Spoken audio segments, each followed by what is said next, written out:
My journey to wellness. I endured verbal abuse and neglect my entire childhood. I succeeded regardless in career and with a young family. I ran marathons and trained around 100 miles a week. The onset of schizophrenia was when I was 25.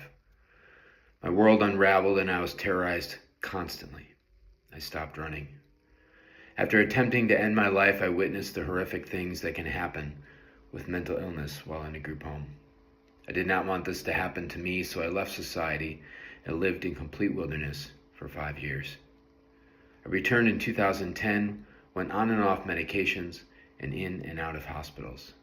I became afraid to leave my apartment. In 2018, I was 297 pounds and living in a constant state of fight or flight. My mind became determined. I started walking laps around my apartment and became vigilant about my medication. I met my amazing wife and for the first time was completely vulnerable. I started running again. I began writing my book. These two together catalyzed my rise to where I am now. I relived my trauma as I wrote and gained understanding, forgiveness, and acceptance as never before. My runs were terrifying at first. I had hallucinations, paranoia, and extreme anxiety. I kept running. March 6, 2024, I woke up with no anxiety. I had clarity as I had never experienced before. The combination of my mental work, running, writing, treatment, and openness with my wife paid off.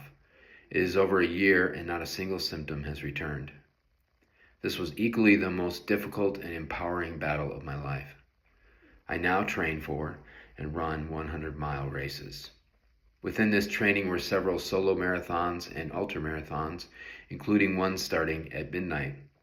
As my adoptive mother would lock me in a dark closet for days, this run was my triumphant victory over my lifelong fear of the dark.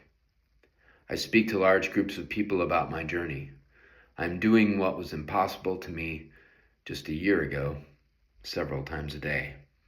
My scars are now maps, guiding others to their own clarity, peace, and wellness. Be strong, warriors. Run.